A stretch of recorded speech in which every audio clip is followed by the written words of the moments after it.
Olá, meus amigos, tudo bem? Boa noite para vocês que estão aqui na Irlanda, em outros países aqui da Europa. Boa tarde para vocês que estão no Brasil. Deixa eu só ajeitar o enquadramento aqui. Muito bem-vindos à nossa live de hoje, neste sábado, véspera da festa da Ascensão do Senhor. Esta festa que marca o 7º domingo do tempo da Páscoa, essa festa da Ascensão do Senhor, que nós celebramos 40 dias após o domingo da Páscoa. Então, se a gente fosse pegar, tecnicamente seria na quinta-feira. Em alguns países do mundo é celebrado na quinta-feira, mas no Brasil e em outros países, como aqui na Irlanda, por exemplo, nós celebramos no domingo, né? A festa transferida para o domingo. Eu fiquei muito na dúvida qual texto eu leria com vocês, se o texto da primeira leitura ou se o texto do Evangelho, mas eu vou refletir com vocês, vou ler o texto do Evangelho e aí a gente vai comentando a primeira leitura depois, porque são dois textos muito importantes. O Evangelho de Mateus, que nós vamos ler amanhã, que é o Evangelho do dia, então o Evangelho sempre é a leitura preponderante, a que tem a precedência, mas no caso desta solenidade da Ascensão do Senhor, a primeira leitura, ela é que descreve o episódio da Ascensão propriamente dito. Mas vamos fazer a leitura do Evangelho. Primeiro a gente reza, né, pedindo a presença do Espírito Santo. Então nós estamos em nome do Pai, do Filho e do Espírito Santo. Amém. Nós queremos, Senhor, pedir o vosso Espírito entre nós, este mesmo Espírito que ressuscita Jesus, este Espírito que o ressuscitado prometeu para estar em nosso meio. Que ele esteja em nosso coração, que o vosso Espírito esteja também na nossa mente, para que a vossa palavra possa frutificar em nosso coração, em nossas vidas, para que cheguemos um dia à morada do Pai, onde Jesus foi à nossa frente para inaugurar e nos reservar um lugar. Vinde, Espírito Santo, enchei os corações dos vossos fiéis e acendei neles o fogo do vosso amor. Enviai o vosso Espírito e tudo será criado e renovareis a face da terra. Oremos. Ó Deus, que instruístes os corações dos vossos fiéis com a luz do Espírito Santo, fazei que apreciemos retamente todas as coisas segundo o mesmo Espírito e gozemos sempre de sua consolação, por Cristo Senhor nosso. Amém. Muito bem, vamos ver quem é que está com a gente. A Jaque está aqui com a gente. Quem mais que está aqui? Vamos ver. O meu tio Zé Luiz está lá em Araras. A Sheila aqui de Dublin. Sejam todos bem-vindos, tá? A nossa live. Se você puder dar um compartilhar aí, divulgar para mais pessoas, passar o link para que outras pessoas possam também, né, ouvir a palavra de Deus, a meditar com a gente a palavra de Deus deste final de semana, é sempre uma alegria. Bom, o Evangelho desta festa da Ascensão do Senhor, no ano litúrgico A, que é o ano que estamos vivendo, ele é tirado de São Mateus, capítulo 28, versículos de 16 a 20. Naquele tempo, os 11 discípulos foram para a Galiléia, ao monte que Jesus lhes tinha indicado. Quando viram Jesus, prostraram-se diante dele. Ainda assim, alguns duvidaram. Então Jesus aproximou-se e falou: Toda a autoridade me foi dada no céu e sobre a terra.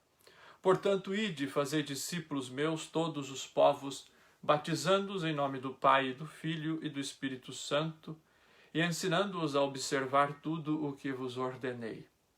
Eis que eu estarei convosco todos os dias, até o fim do mundo. Palavra da salvação, glória a vós, Senhor. Bom, então, como nós dizíamos, né, minha gente, nós temos esta festa colocada, então, 40 dias após a ressurreição. Por que esta festa 40 dias após a ressurreição? A liturgia da igreja, o calendário litúrgico, ele acabou seguindo a descrição de São Lucas. no livro dos Atos dos Apóstolos, que é a primeira leitura deste final de semana, em que São Lucas diz que durante 40 dias os discípulos fizeram a experiência com Jesus ressuscitado até que ele subisse de volta para o céu. Então é com base neste relato do capítulo 1 de Atos dos Apóstolos que a Igreja coloca dentro do ano litúrgico a solenidade da Ascensão do Senhor 40 dias após a Páscoa. Mas se a gente pegar outros evangelistas, como por exemplo o próprio Mateus, que nós acabamos de ler aqui no Evangelho de hoje, Mateus não cita que foi 40 dias após a Páscoa. Até, se a gente pegar Mateus, dá a impressão que foi no próprio domingo da Páscoa, que foi no próprio dia da Páscoa. Então Mateus ele não precisa este tempo cronológico de quando foi a ascensão, de quanto tempo Jesus permaneceu ali ressuscitado, circulando no meio dos discípulos. Porque até para Mateus a gente vai ver que a única aparição do ressuscitado para os discípulos no Evangelho de Mateus é neste texto de hoje. Não é? Mateus só tinha colocado a aparição de Jesus às mulheres e não ainda aos discípulos. Então é o único relato. Então, muito provavelmente, Jesus tenha aparecido de fato aqui no mesmo dia, no dia da Páscoa. Mas Lucas, ele coloca nos Atos dos Apóstolos 40 dias após a Páscoa, este episódio da Ascensão. Por quê? Porque o número 40... na Bíblia, você sabe, o número 40, ele é muito significativo, ele é carregado de sentido, porque o número 40 remete a um período sempre de preparação. Se a gente pegar no Antigo Testamento, 40 dias Noé ficou na arca com a sua família, com os animais, durante o dilúvio. Então veja, aquela preparação para a nova vida. O povo hebreu atravessou o deserto por 40 anos até chegar à terra prometida, fugindo do Egito. Então este período no deserto é um período de preparação para aquela vida nova, a vida na terra prometida. O próprio Jesus, no início da sua vida pública, no início do seu ministério, ele fica 40 dias no deserto, onde ele é tentado, jejua, tem aquele momento profundo com o Pai. Por isso, então, veja, se você acompanhou o nosso estudo há semanas atrás sobre o livro de Atos dos Apóstolos, você vai lembrar que nós dissemos que a característica central de Atos dos Apóstolos é que tudo aquilo que Jesus viveu, tudo aquilo que aconteceu com Jesus, acontece também com a igreja, acontece também com os discípulos, acontece também com a comunidade cristã.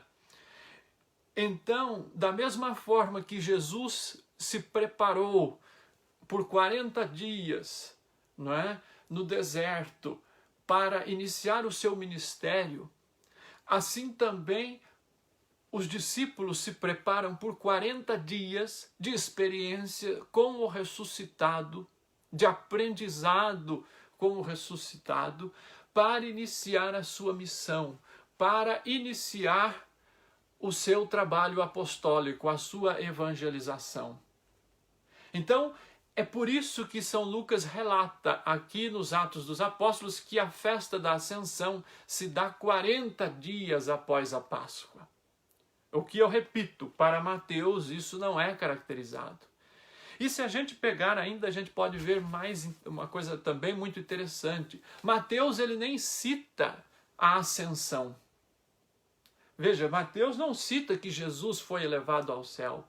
Ele apenas cita que os discípulos viram Jesus, e nós vamos pegar os detalhes daí, e que Jesus dá aos discípulos um mandato missionário: ide pelo mundo e fazei todas as nações serem minhas discípulas. Batizai-as em nome do Pai, do Filho e do Espírito Santo e ensinai-as a observar tudo o que eu vos prescrevi, tudo o que eu vos ordenei. Veja, então para Mateus, Mateus não cita nenhum episódio de ascensão, porque para a comunidade de Mateus isso não era importante. Mateus, como a comunidade de Mateus, uma comunidade vinda do judaísmo, e uma comunidade que estava passando por muitas perseguições, nós vamos entender o ambiente da comunidade de Mateus, ele vai entender que não iria fazer bem relatar este episódio da ascensão, porque provavelmente a comunidade não entenderia muito bem essa catequese e provavelmente a comunidade ficaria com um sentimento de orfandade. Então, por isso, Mateus ele não relata. Mas ele fala diferente. O último versículo, que este é o último versículo do Evangelho, o versículo 20, ele diz: eis que eu estarei convosco todos os dias até ao fim do mundo. Então, para Mateus, Jesus ele não sobe ao céu. Para Mateus, Jesus permanece no meio da comunidade. Porque para Mateus, Jesus ele é o Emanuel, o Deus conosco. Então ele permanece com a comunidade. Eis que eu estarei convosco todos os dias, até o fim do mundo. Nós vamos ver que em João e em Atos dos Apóstolos, esta permanência de Jesus com a comunidade se dá através do Espírito Santo. Mas para Mateus não é assim. Mateus não cita o Espírito Santo, não cita esta forma de Jesus ficar presente. Não, ele diz, eis que eu estarei convosco. Né? Mas isso é importante porque... Então, Mateus ele faz essa questão. Se a gente pegar no capítulo 1 de Mateus, a gente vai ver que quando o anjo anuncia a José que Maria estava grávida e que ela daria à luz Jesus, ele diz, ele será o Emanuel. É para cumprir a profecia que diz, uma virgem está grávida, conceberá e porá o nome de Emanuel, né? Deus está conosco. Deus está conosco.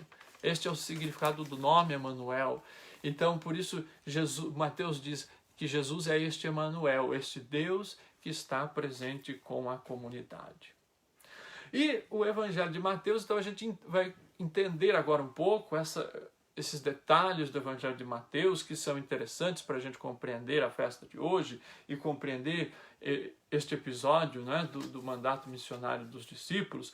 O Evangelho de Mateus ele foi escrito por volta do ano 85, não é? Então entre os anos 80 e 90, para cristãos convertidos do judaísmo. Então a comunidade mateana é uma comunidade daqueles cristãos que vieram do judaísmo, que estavam ali na Síria, na Palestina, naquela região, que seguiam, portanto, a lei de Moisés, que foram educados, são cristãos que vieram do judaísmo e que foram educados, portanto, na lei de Moisés, cristãos que se consideravam filhos de Abraão, então eles tinham toda essa noção da lei. E no ano 70 houve um episódio importante que foi a destruição de Jerusalém e, consequentemente, do templo de Jerusalém, do lugar onde os judeus se reuniam, do lugar sagrado para os judeus. E aí, quando há a reconstrução do templo, quando há, então, a tentativa de reorganizar, na verdade, a religião judaica, há esta discussão entre os rabinos, os fariseus e aqueles cristãos de origem judaica, de que como é que seria, qual dos grupos seria considerado o grupo herdeiro das promessas de Deus lá do Antigo Testamento. Então essa era uma confusão, uma discussão que se instaurou e que esses grupos então queriam ter a razão. Quem é que está certo? Quem é que herda a promessa divina? São os judeus? São os cristãos, né? Aqueles que vieram do judaísmo e que agora seguem Jesus? E esta pergunta é crucial para o Evangelho de Mateus, mas, na verdade, Mateus quer no seu Evangelho, então, esclarecer aquela comunidade que estava surgindo, aquela comunidade que estava enfrentando este desafio, esta perseguição por parte da religião judaica, Mateus escreve para ajudar na conscientização desta fé em Jesus Cristo, para ajudar a comunidade a superar esta crise de fé, que era também uma crise existencial. Né?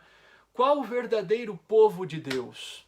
É o povo judeu ou são aqueles que seguem Jesus? Quem é o verdadeiro povo de Deus? Então, por isso que para Mateus, Jesus vai construir aquilo que ele chama do novo povo de Deus, o novo Israel. E para Mateus, então, e é isso que Mateus vai apresentar para a sua comunidade, Jesus ele é o novo Moisés. Então já não importa mais, não é, quem é que é o herdeiro da promessa. Ele vai dizer, olha, Jesus, ele é a promessa que se cumpre, ele é o cumprimento da promessa. Ele é o novo Moisés, o Moisés verdadeiro. Porque ele é que dá a nova lei.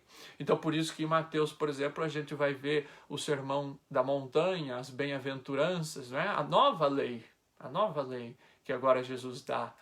Então, Jesus ele é o Messias, é nesse sentido que Mateus vai escrever para a sua comunidade, que Jesus é o Messias, que aquele povo já estava esperando. Então não precisa mais ficar pegado naquelas antigas promessas, porque Jesus é o cumprimento da promessa, porque ele veio para salvar.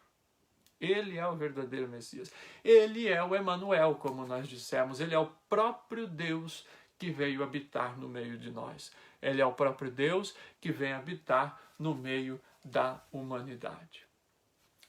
Então, visto isso, por que estou fazendo todo esse contexto do Evangelho de Mateus? Para a gente entender o porquê Mateus coloca, não é, a cena da ascensão desta maneira. Ou por que ele não relata, na verdade, a ascensão.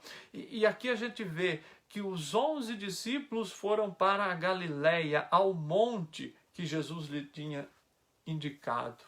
Então, o monte, justamente por isso, como Mateus coloca então Jesus como sendo o novo Moisés, ele vai indicar que sempre no Evangelho de Mateus, quando Jesus vai ensinar alguma coisa importante para os seus discípulos, ele vai fazer isso na montanha, no monte. Por quê? Porque no Antigo Testamento, na Bíblia judaica, toda grande revelação de Deus se dava na montanha. Foi assim com Moisés, quando ele subiu no Monte Sinai e recebeu as tábuas da lei. Foi assim também com Elias, quando ele recebe a sua missão. E é com Jesus também, isso já acontece na transfiguração, no Monte Tabor.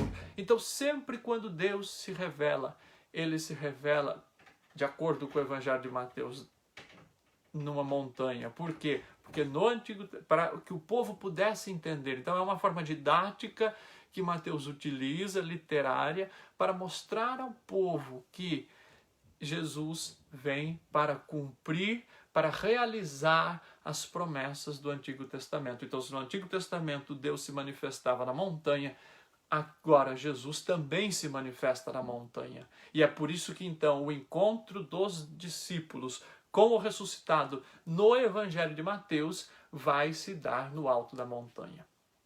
E diz o texto que é na Galileia. Por que na Galileia? Porque a Galileia é o lugar onde no Evangelho de Mateus Jesus desenvolveu todo o seu ministério. Foi lá que ele convocou os discípulos, foi lá que ele fez muito dos seus sinais. A sua vida pública começa lá. E é lá que ele vai enviar os discípulos em missão. E é lá que ele indica, inclusive, ele diz para as mulheres, quando ele aparece ressuscitado para as mulheres, ele diz, vai anunciar aos meus discípulos para que vão à Galileia e lá eles me verão. Então, para encontrar com o ressuscitado, os discípulos vão à Galileia. Por que a Galileia? Porque a Galileia era um lugar, não era um lugar bem visto. Na Galileia havia uma terra muito fértil, havia muita prosperidade, tudo que plantava lá dava, tudo que plantava lá colhia. Então vinha muita gente de fora, pagãos viviam lá, e junto com judeus. Então era uma mistura grande, era uma mistura de culturas, de religiões, uma convivência.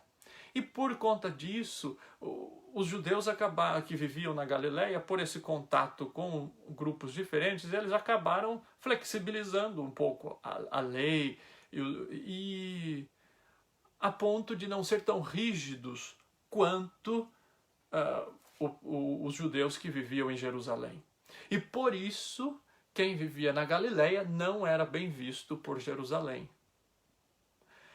Então havia esse certo preconceito, é aquela coisa, né? Nós somos mais fiéis que eles, nós somos melhores, seguimos melhor a Deus do que eles. E é justamente nesse contexto, não é, de exclusão, que Jesus vai se apresentar e vai dizer, não, é na Galileia, onde estão os excluídos, onde estão aqueles que são considerados inferiores, é lá que Jesus ressuscitado aparece para os discípulos, e é lá que ele manifesta a sua vontade para os discípulos. Não é? E então a Galileia era essa terra dos pagãos. A gente pode entender um pouco, por exemplo, aqui em Dublin, a gente também tem essa realidade, né? Quem mora aqui em Dublin sabe que aqui a gente tem pessoas do mundo todo que vivem aqui, que justamente por ser uma terra que dá abertura para as pessoas estudarem, trabalharem, e uma condição de vida, né, relativamente boa, apesar dos perrengues que a gente passa aqui, mas, enfim, o pessoal vem aqui e tem oportunidades, né, um lugar de oportunidades, a gente pode dizer assim. Então tem gente do mundo todo, de várias culturas, de diversas crenças. Então a gente mora aqui, a gente acaba, de fato, sendo mais tolerante com as diferenças. Isso é um aprendizado, é uma riqueza. A gente vê que as diferenças são riquezas, não é? E não motivos inferiores, e não pessoas inferiores, né? As diferenças são riquezas, e a vida é feita dessas diferentes formas de viver, não é? Então isso é muito bonito, e a gente vê aqui esta realidade, como o irlandês ele sabe conviver, não é? Com essas diferenças. Lógico que tem preconceito com o imigrante, evidentemente que tem, não é? Sempre há, mas a gente vê como o povo irlandês é um povo acolhedor, né? Que gosta, vários eu tenho a oportunidade de conversar, e eles dizem, isso é uma riqueza para o nosso país, não é? Este número de estrangeiros, é mesmo em São Paulo, por exemplo, não é? As cidades cosmopolitas. Então assim também era lá a Galileia, era um lugar que então tinha muita gente de todo canto.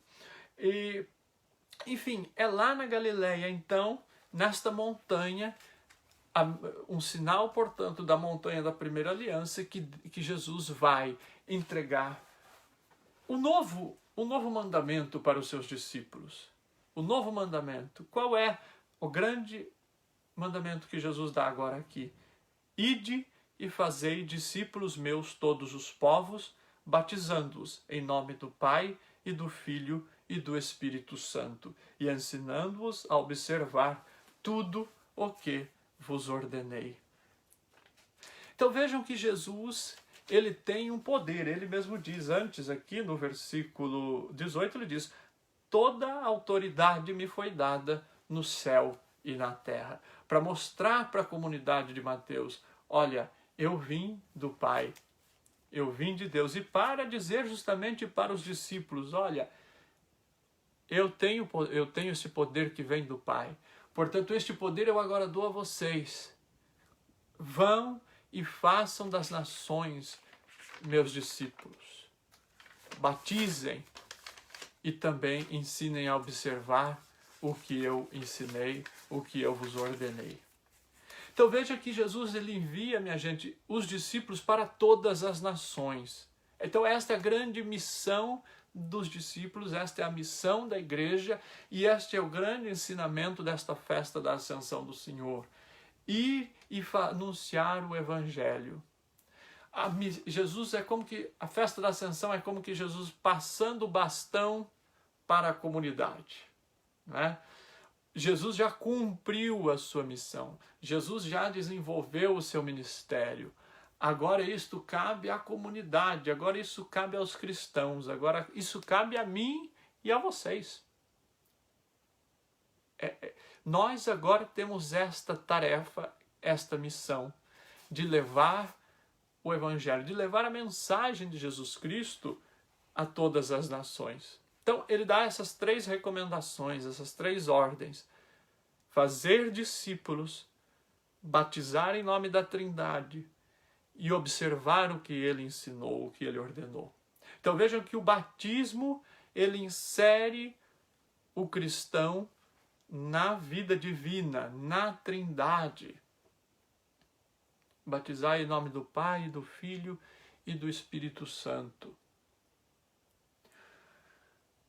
Nós vamos ver, quando analisarmos agora o livro de Atos dos Apóstolos, o episódio da Ascensão, nós vamos ver que justamente Jesus ele volta para o Pai para nos preparar este lugar, para inaugurar para nós a possibilidade de viver para sempre na presença de Deus. Então, o batismo é o que já nos incorpora na família de Deus. É o batismo que nos encaminha, que nos coloca na comunhão com Deus.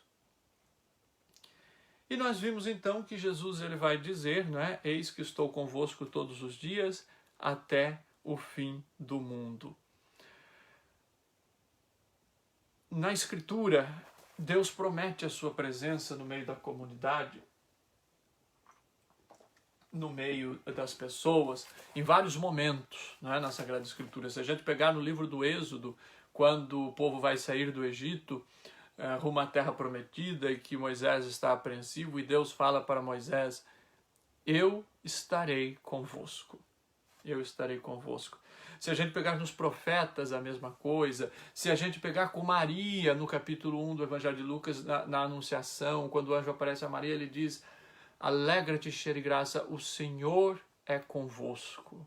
Então, na história da salvação, Deus sempre se colocou junto com as pessoas, né? Deus nunca abandona. Este é um grande ensinamento para nós nesse final de semana, que Deus nunca abandona os seus filhos. E é uma mensagem de muita esperança para nós. Deus jamais abandona. Muito bem, mas aí a gente tem o texto de Atos dos Apóstolos, que é a primeira leitura e que é importante a gente falar um pouco dele, porque, como eu disse no início, é justamente esse texto de Atos dos Apóstolos que vai nos descrever, digamos assim, o episódio da ascensão do Senhor. E é este texto, como eu também já disse no começo, de Atos dos Apóstolos, que vai acabar delineando a festa da Ascensão no calendário litúrgico. Bom, eu não vou ler o texto todo, mas eu vou ler alguma parte dele. O texto de amanhã, da primeira leitura, é Atos capítulo 1, versículos de 1 a 11. Então nós vamos ver o autor dizendo que durante uma refeição Jesus deu aos discípulos esta ordem: não vos afasteis de Jerusalém, mas esperai a realização da promessa do Pai, da qual vós me ouvistes falar. João batizou com água, vós, porém, sereis batizados com o Espírito Santo dentro de poucos dias. Então os que estavam reunidos perguntaram a Jesus: Senhor, é agora que vais restaurar o reino de Israel? Jesus respondeu: não vos cabe saber os tempos e os momentos que o Pai determinou com sua própria autoridade, mas recebereis o poder do Espírito Santo, que descerá sobre vós para serdes minhas testemunhas em Jerusalém, em toda a Judéia e na Samaria até os confins da terra. Depois de dizer isso, Jesus foi levado ao céu à vista deles. Uma nuvem o encobriu de forma que seus olhos não podiam mais vê-lo. Os apóstolos continuavam olhando para o céu, enquanto Jesus subia. Apareceram então 2 homens vestidos de branco, que lhes disseram: homens da Galileia, por que ficais aqui parados olhando para o céu? Este Jesus que vos foi levado para o céu virá do mesmo modo como o vistes partir para o céu. Então vejam que eu queria que vocês notassem a diferença dos dois relatos, do relato do Evangelho que nós lemos no começo, de Mateus, e nesse relato de Atos dos Apóstolos. Vejam a diferença. Aqui Lucas ele vai descrever, não é, este episódio da ascensão de Jesus. E aqui Jesus já vai dizer que o Espírito Santo virá para dar força para os discípulos. E Jesus, enquanto em Mateus, Jesus diz para os discípulos que eles vão sempre vê-lo na Galileia e que a missão deve partir da Galileia, aqui em Atos dos Apóstolos, Jesus vai dizer que a missão deve partir de Jerusalém. Mas vejam, cada autor tem os seus motivos, né? Isso é importante a gente saber. Cada autor tem os seus motivos para iniciar a missão na Galileia e em Jerusalém. Você pode então perguntar, mas onde foi que Jesus mandou então eles começarem? Se cada autor sagrado diz uma coisa. Vejam, os textos bíblicos, minha gente, não são relatos jornalísticos, não são relatos de história, não é? Mas são relatos de fé, relatos teológicos. Então, cada autor, nós vimos a razão pela qual Mateus coloca que a missão deve partir da Galileia, a razão pela qual os encontros com o ressuscitado se dariam na Galileia. E da mesma forma, Lucas tem os seus motivos para colocar que deveria partir de Jerusalém. Nós analisamos isso quando estudamos o livro de Atos, semanas atrás, vocês se lembram.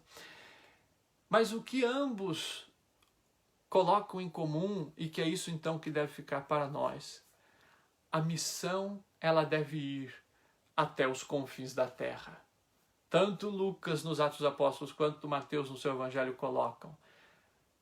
A comunidade deve levar o Evangelho até os confins da terra. Ou seja, todos os povos devem ouvir a palavra de Deus. Todos os povos devem conhecer esta boa notícia. Esta boa notícia. Muita gente fala de Jesus, mas muita gente não conhece Jesus. Muita gente ouve dizer sobre Jesus, mas muitas vezes o Jesus que lhes é apresentado não é aquele Jesus verdadeiro. Muitas vezes as pessoas manipulam Jesus. Então é preciso que os povos ouçam esta boa notícia, este perfume para o nosso tempo, para esses tempos difíceis, esta mensagem consoladora do Evangelho, que é a pessoa de Jesus. Então isso é fundamental, minha gente, isso é fundamental para os nossos tempos. É por isso que a mensagem, a boa notícia do Evangelho, ela é sempre muito atual. E portanto nós temos aqui esta colocação, de Atos dos Apóstolos. Jesus dizendo do reino de Deus, então para eles não se afastarem de Jerusalém. E Jesus vai dizer que eles vão ser batizados no Espírito Santo. Então, Jesus promete aqui o Espírito Santo. E vai dizer que o Espírito Santo vai dar forças. O Espírito Santo vai dar forças. E Jesus promete esta força do Espírito Santo porque os discípulos tinham uma dúvida e uma inquietação. Senhor, é agora que vais restaurar o reino em Israel? Os discípulos estavam achando que era naquele momento que Jesus iria instituir um novo reinado ali, uma nova monarquia. Eles entendiam que o messianismo de Jesus era da mesma forma que foi o de Davi, que foi de Salomão, que foram de outros reis de Israel, que era aquele messianismo de poder, num trono, com toda aquela pompa. Eles entendiam assim, essa era a ideia de Messias que os judeus tinham. E por isso que muita gente não compreendeu a proposta de Jesus, porque Jesus vem mostrar que o messianismo dele, que o reino de Deus não é algo material propriamente, mas que é algo qualitativo, é algo na qualidade da vida das pessoas. O reino de Deus é fazer a justiça acontecer para todos, é fazer o amor prevalecer entre todos, este amor sem interesses, esse amor que não quer nada em troca. É isso que Jesus vem inaugurar. Este é o messianismo de Jesus. A paz. Estes são dons de Jesus que eles não conseguiam compreender. Para eles, então, o messianismo... É por isso que ele vem perguntar, é agora, Senhor, que vais restaurar o reino de Israel, o reino em Israel? Olha a compreensão pequena que eles tinham. Olha a compreensão pequena que eles tinham do que era reino, do que era ser rei, do que era Messias. Para eles tinha que ser ali palpável.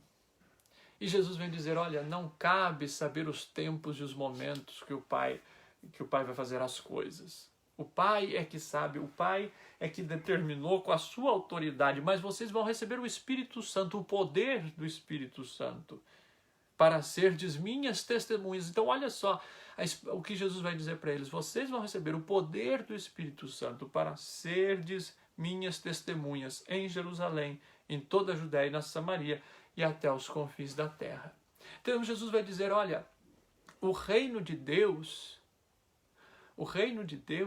é nessa dimensão de fazer com que as pessoas me conheçam, de fazer com que as pessoas se tornem minhas discípulas, fazer com que as pessoas acreditem nesta boa notícia, fazer com que as pessoas sigam e cumpram este novo mandamento que eu deixei, que é amai-vos uns aos outros como eu vos amei.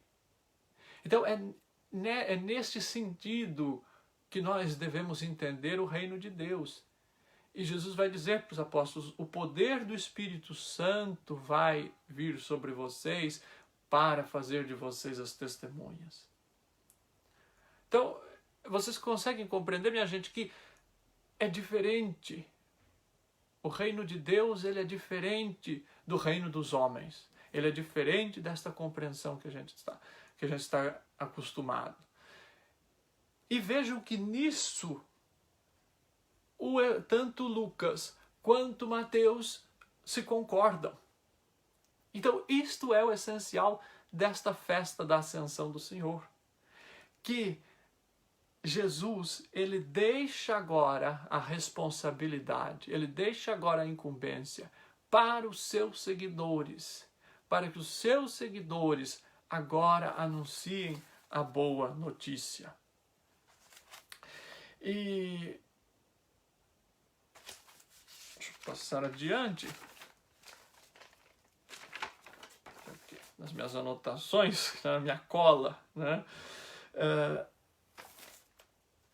Então, esse sentido, o reino de Deus, ele é um sentido teológico, não é aquele sentido de reino histórico. Isso a gente precisa ficar muito claro.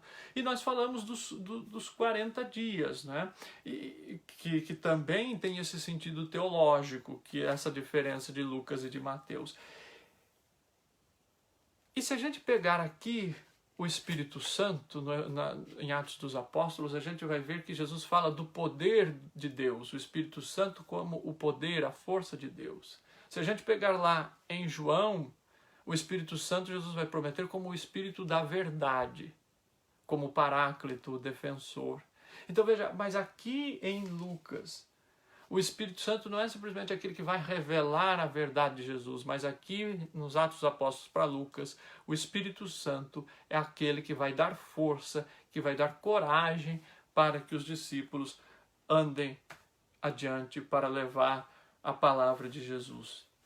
Para ser testemunhas, né? Mais do que levar a palavra, é ser testemunhas, é anunciar, é mostrar com as suas obras quem é Jesus. E essa, minha gente, é a nossa missão também, né? Nesse tempo da pandemia, nós podemos fazer este bem, esta caridade para as pessoas, através da palavra de esperança, através da palavra de esperança que tantos precisam. E aí o texto diz, né, aquilo que é central aqui no texto: depois de dizer isso, Jesus foi levado ao céu à vista deles, e uma nuvem o encobriu, de forma que seus olhos não podiam mais vê-lo. Veja, a gente precisa entender este episódio da ascensão. Lucas, ele não faz, a gente quando estudou os Atos dos Apóstolos, a gente viu que Lucas, ele não se apega muito a detalhes.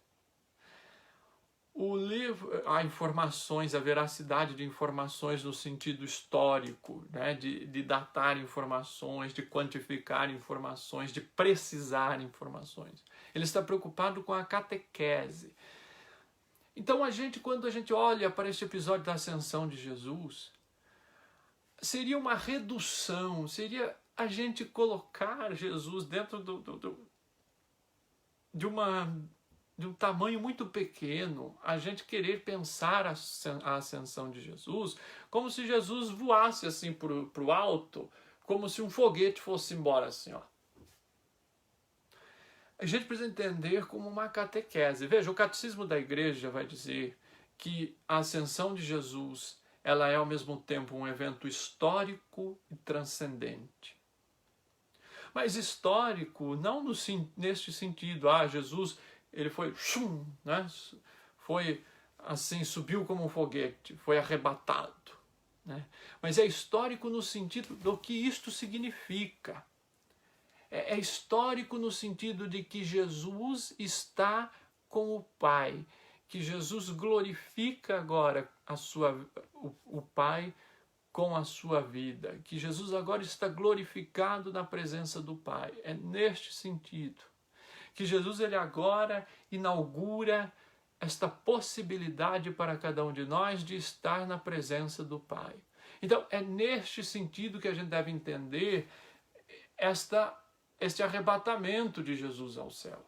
Não é? Repito, seria uma pequenez muito grande, seria a gente aprisionar Jesus assim, achando que ele deve subir como um foguete, né? e sair voando para o céu. Até porque a gente sabe, né? A Terra ela é redonda, então se o céu aqui, ele estaria... o que aqui seria acima, não é? No outro lado do mundo seria para o lado de lá. Então, a gente precisa compreender isso, né? E na verdade, o que para nós seria acima, se a gente pegar um país que está do outro lado do mundo, seria para baixo. Então, a gente não pode pensar isso de uma forma material, que a gente consegue quantificar, né? Tudo isso seria limitar muito a ação de Deus, né?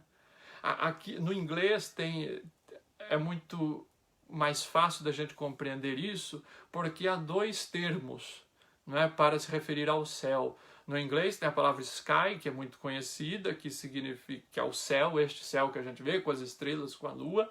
Mas no inglês também há a palavra heaven, que é justamente para dizer sobre esta dimensão transcendente do céu. Este céu como a habitação de Deus, onde nós iremos estar um dia. Tanto que muitos brasileiros confundem e falam assim, quando vão se referir a esta dimensão celestial, falam do sky, né? No sentido deste céu físico. Deus está, né? God's in the sky. Não, né? O termo teológico para o céu na língua inglesa é heaven. Então, ou seja, é interessante porque no inglês, então, eles têm essas duas terminologias diferentes.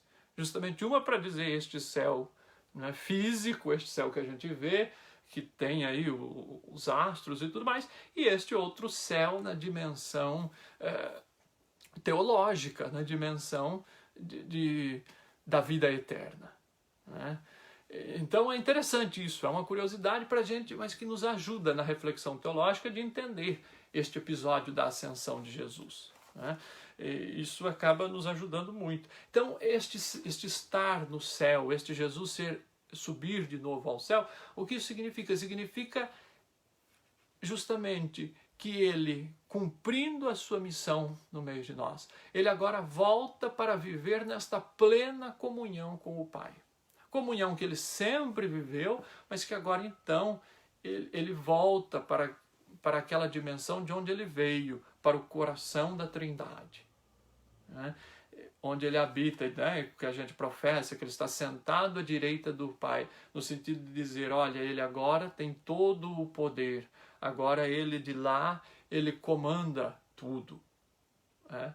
E no sentido também de nos abrir esta possibilidade e nos dar esta esperança de um dia poder participar dessa plena comunhão com o Pai. E é aí que a gente tem então o mistério celebrado neste final de semana, na solenidade da Ascensão do Senhor. Este Jesus que vai e que nos abre a possibilidade de também um dia estar na plena comunhão com Deus. Esta comunhão, porém, que nós somos convidados a já iniciar aqui nesta vida, aqui na terra. Por isso que ele diz, por isso que os anjos, quando vêm os discípulos olhando para o céu assim, né, extasiados, os anjos dizem, o que vocês estão olhando para o céu? Esse mesmo Jesus que subiu, ele vai descer. Né? Para dizer, é uma forma que Lucas encontra para catequizar a sua comunidade, para dizer, olha, não adianta a gente ficar aí esperando, e assim, e a gente cruza os braços e fica. Isso não é cristianismo. Não é assim que se vive à espera da vida eterna. A vida eterna, ela é construída aqui. O reino de Deus, ele começa aqui. É aquilo que na teologia a gente chama do já e ainda não. Né? Nós já experimentamos aqui o gosto da eternidade, o gosto da comunhão com Deus. Quando que a gente experimenta isso? Através do amor, através do perdão, através da misericórdia, através da justiça, através da fraternidade. Assim são formas, né, da gente experimentar esta possibilidade da eternidade. Porém, nós só vamos ter a plenitude disso um dia, na presença de Deus. Um dia, então a gente começa esta comunhão, esse processo de comunhão com Deus aqui, fazendo a sua vontade, mas esta comunhão plena nós só teremos na eternidade, porque aqui ainda temos o pecado, aqui ainda nós estamos presos neste corpo material feito de carne e ossos, nos nossos desejos humanos, no nosso egoísmo, no nosso rancor, nas nossas mágoas. Então ainda não temos esta plena comunhão com Deus aqui, mas somos convidados por Jesus, neste mistério celebrado nesse final de semana da Ascensão do Senhor, a já preparar e ensinar as pessoas a seguirem este mesmo modelo de comunhão com Deus, para que um dia também possam chegar à casa do Pai como Jesus. Então é importante a gente ter esta compreensão para que a gente possa saber o que é que nós acreditamos e saber o que é que a nossa fé cristã católica ela diz e nos ensina. Então, resumindo, quando esses discípulos olham para o alto e os anjos o repreendem, é no sentido de que a fé ela não pode nos alienar. A fé ela não deve nos paralisar. A fé, muito pelo contrário, a fé ela deve nos abrir para as pessoas, nos abrir para a realidade, nos abrir para os outros, nos abrir para Deus e pensar a vida como algo muito maior. Né? E nesse sentido, então essa festa de hoje nos mostra a nossa destinação. Né? É como se a gente fosse uma carta, um envelope, e lá no destinatário estivesse o reino de Deus, estivesse o céu. E aí este envelope ele vai fazendo um caminho. Ele vai fazendo um caminho. E no caminho ele pode se desviar, ele pode se perder, ou ele pode continuar a sua trajetória para a qual ele foi destinado, que é a presença de Deus, que é a eternidade. Então, como é que nós vivemos? Nós somos então esta carta, este envelope, que somos convidados a seguir esse trilho, este caminho. E vejam, e isso é então importante, essa questão de nós sermos testemunhas de Jesus aqui, nesta vida, que o Concílio Vaticano II, na década de 60, que foi aquela grande reunião de bispos, e assim eu vou terminando o nosso encontro, um dos seus documentos, que foi a Constituição Pastoral Gaudium et Spes, que fala sobre a presença da igreja no mundo, na sociedade moderna, no número 57 ele vai dizer assim, olha só, eu vou fazer questão de ler para vocês porque é muito bonito e muito profundo e nos insere nesta festa de hoje. Os cristãos, a caminho da cidade celestial, devem buscar e saborear as coisas do alto. Vejam, esta deve ser a nossa meta. Nós devemos buscar e saborear, experimentamos aqui. Mas com isso, de modo algum diminui. Antes, aumenta a importância do seu dever de colaborar com todos os outros homens na edificação de um mundo mais humano. E, na verdade, o mistério da fé cristã fornece-lhes valiosos estímulos e ajudas para cumprirem mais intensamente esta missão e, sobretudo, o pleno significado de tal atividade, pelo qual a cultura humana atinge o seu lugar privilegiado na vocação integral do homem. Então veja que bonito que a própria igreja nos ensina. Esta nossa destinação para o céu, esta nossa meta de chegar um dia à comunhão plena com Deus, ela não pode tirar a importância, muito pelo contrário, ela aumenta a importância do nosso dever de colaborar com todos os outros seres humanos na edificação de um mundo mais humano. Esta é a missão dada por Jesus. É isto que nós celebramos na festa de hoje.